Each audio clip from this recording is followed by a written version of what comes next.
Je n'ai absolument pas peur de l'admettre, je l'admets, je ne voulais pas voir Olivier Giroud ni Christian Pulisic titulaires, je voulais plutôt voir Samuel Chukwueze et Noah Okafor titulaires, et pourtant Olivier Giroud, Christian Pulisic ont réussi à me faire taire. Bienvenue à vous dans ce deuxième épisode de Parliamo Rossoneri, votre série actualité, débrief, avant-match, tout ce qui entoure l'AC Milan. Et dans ce deuxième épisode de Parliamo Rossoneri, on va revenir sur le match de ce soir, premier match de l'AC Milan en Serie A cette saison. C'était un match à l'extérieur contre Bologne, le match remporté par l'AC Milan sur le score de 0-2. Un très beau match honnêtement, dans l'ensemble j'ai plutôt bien aimé. La première période elle était très bonne offensivement, j'ai adoré défensivement, il y a énormément de lacunes. On va y revenir dans les axes négatifs du match. Et en seconde période, offensivement j'ai trouvé que c'était très fébrile et défensivement malheureusement toujours les mêmes lacunes. Le 11 de départ était le suivant, on avait au cage Mike Maignan, en arrière gauche on avait Théo Hernandez, charnière centrale on avait Fikayo Tomori aux côtés de Malick Thiaw,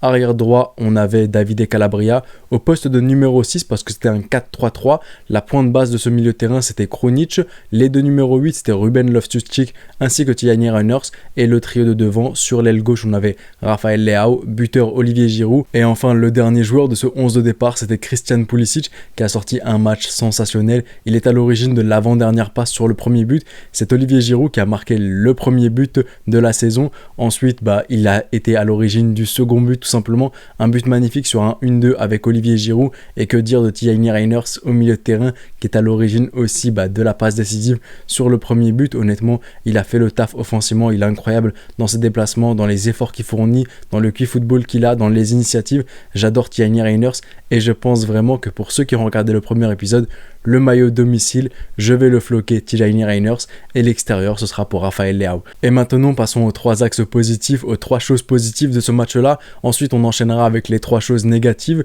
avant de finir avec le top des joueurs sur ce match là de l'AC Milan. La première chose positive de ce match là, et c'est une chose qu'on verra tout au long de la saison très certainement, c'est que le danger maintenant offensivement peut venir des deux côtés, de l'aile gauche tout comme de l'aile droite. Avant l'arrivée de Samuel Chukwueze, de Christian Pulisic ou même de Luka Romero, on avait le danger qui venait uniquement de l'aile gauche, de l'aile de Rafael Leao. Malheureusement de l'autre côté avec Junior Messias ou bien Alexis Elmakers, il n'y avait pas de réel danger offensivement qui arrivait, ou voire très peu et très rarement quoi. On n'avait que Rafael Leao, et malheureusement si Rafael Leao était pas dans un bon jour, était pas en forme, était trop fatigué, il n'y avait plus aucun danger offensivement. Aujourd'hui ce n'est absolument pas le cas, et aujourd'hui même tu as Rafael Leao qui n'est pas dans son jour, qui n'est pas dans son match, mais de l'autre côté tu as un Christian Pulisic qui apporte le danger. Tu auras ensuite un Samuel Chukwueze qui pourra apporter le danger, et tu auras aussi potentiellement Luka Romero, même si je veux pas trop m'avancer. Mais en tout cas c'est la première chose positive que j'ai adoré vraiment, c'est que le danger pourra maintenant venir des deux côtés. Les adversaires ne pourront plus maintenant uniquement se focaliser et se mettre à deux sur Rafael Leao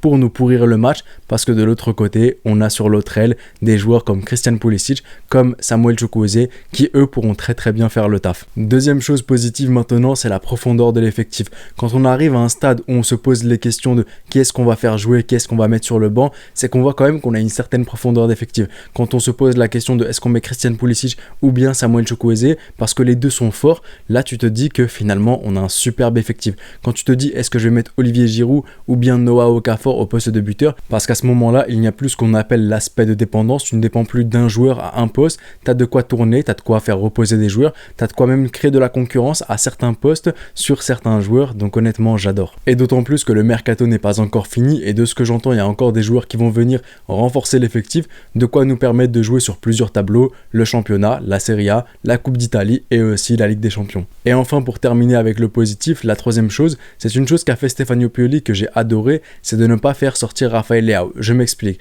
Rafael Leao il a été à côté de son match, ça on peut tous l'admettre. Rafael Leao a énormément gâché, Rafael Leao voulait absolument son but qu'il n'a absolument pas marqué, mais Rafael Leao, le fait qu'il ne soit pas sorti, le fait que Stefano Pioli ne l'a pas fait sortir, pour moi c'était une bonne chose, parce que s'il l'avait fait sortir, je pense que ça aurait brisé quelque chose en Rafael Leao, une certaine confiance, le faire sortir alors qu'il a du mal, je pense que ce n'était pas la chose à faire, et je ne connais pas le joueur personnellement, je ne sais pas comment il fonctionne et de quelle manière il faut procéder avec lui, mais pour moi au vu du fait que tu ne perdais pas le match, il n'y avait pas lieu de le faire sortir, et justement pour sa confiance, je pense que c'était bien de le garder. Maintenant, petit axe négatif, c'est qu'à force de vouloir marquer et se redonner lui-même la confiance, je pense qu'il n'a pas regardé les joueurs autour de lui, ses coéquipiers. Il y a une action où il fait la feinte de frappe, ensuite il y a poteau, et même s'il venait à marquer, j'aurais eu le même discours, mais Noah Okafor était démarqué, et la passe pour Noah Okafor après la feinte, qui a feinté absolument tout le monde, même le caméraman, je pense qu'il aurait clairement dû lever les yeux, et même lever les yeux bien avant la feinte, et faire la passe à Noah Okafor qui était démarqué.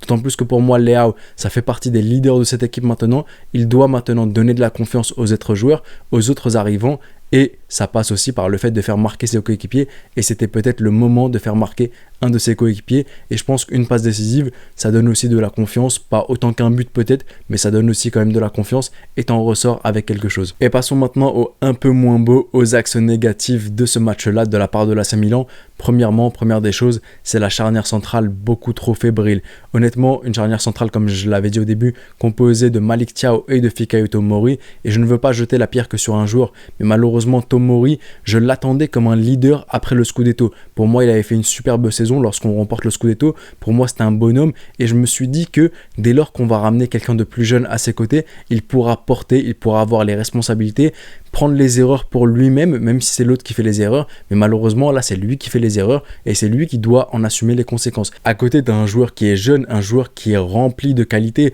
un joueur qui doit quand même prendre en expérience et en maturité, et malheureusement il ne peut pas parce que à côté de lui, le leader de cette défense n'a malheureusement pas les épaules assez solides et n'a malheureusement pas l'expérience nécessaire aujourd'hui, et je trouve que c'est dommage parce que chaque saison on se dit là c'est la saison de Tomori, là c'est la saison par exemple de Kalulu, là maintenant ça va être les saisons de Malick Thiaw. On doit toujours attendre que quelqu'un rattrape l'autre, et je trouve que le fait que Tomori n'ait pas les épaules solides en charnière centrale, ça freine d'une part ses coéquipiers, mais ça freine aussi avant tout sa propre progression. Donc le premier axe négatif, et je pense que malheureusement c'est un axe qui va se répéter, c'est la défense centrale qui est trop fragile. Deuxième axe négatif maintenant, c'est de revoir la formation lorsque l'adversaire a le ballon. Je trouve que notre milieu de terrain, il se faisait passer trop facilement, notamment en première période, parce que je tiens à saluer quand même Krunic en seconde période, qui a fait un match extraordinaire, mais le dispositif tactique lorsque l'adversaire a le ballon, lorsque l'adversaire a la possession, lorsque l'adversaire et même joue en contre-attaque,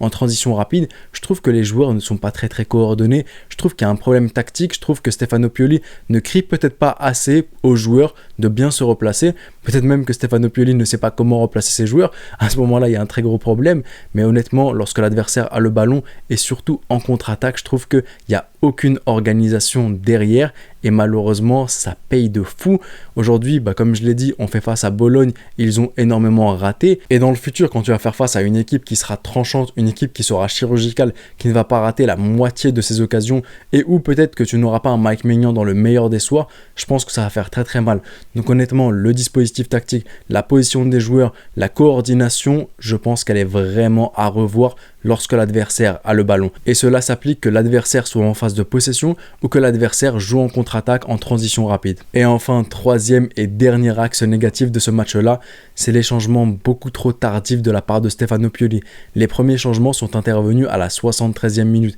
C'est extrêmement tard, d'autant plus que la première partie de seconde période, de deuxième mi-temps, elle a été extrêmement compliquée. On avait du mal à se procurer des occasions, on avait réellement besoin de 109, que ce soit au milieu de terrain ou bien en attaque, et malheureusement Stefano Pioli a attendu la 73e minute pour faire ces changements-là, alors que depuis la 55e minute, on voyait qu'il y avait énormément de lacunes et qu'on avait besoin de changements. Je pense que les changements auraient dû s'opérer vers la 60e minute, début 60e, mais 10-15 minutes plus tard, pour moi, c'était trop tardif, et je pense que ça n'a pas donné le temps de jeu nécessaire à Samuel Chukwueze, à Noah Okafor. Donc Stefano Pioli, mais c'est pas la première fois, il tarde toujours dans ses changements, et je pense que pour le coup, c'est pas une chose qui va changer de sitôt. Et passons maintenant au top. Ce sont les 3 joueurs qui m'ont donné le plus satisfaction durant ce match-là, et je tiens à préciser que ce n'est pas un classement. On a d'une part Tijani Reiners, pour moi il a été incroyable au milieu de terrain, et ça suit quand même ce qu'il était en train de faire durant les matchs de pré-saison, même durant son match contre Monza. Je trouve que c'est un joueur incroyable,